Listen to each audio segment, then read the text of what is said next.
Talk that they're going to announce soon that the Saudis are going to be given a high-level tournament, that will come on like an equivalent of a Miami or an Indian Wells, these Masters 1000 events, that they'll have one of those, which is more akin to them having a Formula One race, one of the 20 races or so that F1 has. It's more like that. They're in the room. They're a big part of it, but they're not taking it over the way that Live Golf did. Caught the attention of a gentleman named Nick Bollottieri. In 1989, at the French Open, you were playing Andre Agassi, Mhm. and I guess Nick kind of showed up to the match, and he sat in Andre's box, player Mhm. box, and not yours. When 1989, that match at Roland Garros happened, it felt like a betrayal to me. I mean, Nick, I understood now in hindsight, I understand the business reasons that he was attaching himself to Andre. You became world number one in February of '92. I'm sure that was incredibly satisfying for you.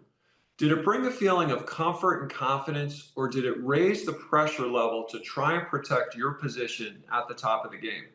So it happened very young in my career. It was an amazing sense of accomplishment. It wasn't even a dream coming true because I never really dreamt that big. I didn't think that I was going to be good enough to be number one when I was growing up. A few months later, found yourself directly in the path of legend Jimmy Connors, who was in the midst of an amazing run to the semis at the US Open at age 39.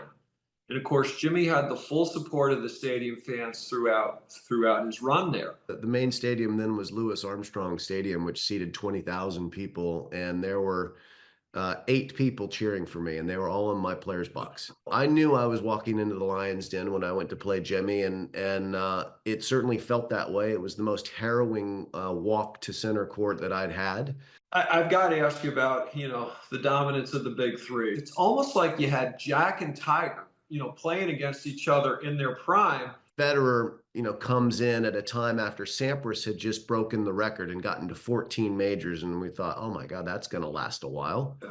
And then all of a sudden, Roger takes the baton from Pete, and next thing you know, he's off and running, and Nadal joins the fray, and then Djokovic elbows his way into the conversation. Federer, in particular, set the bar for how to schedule for longevity.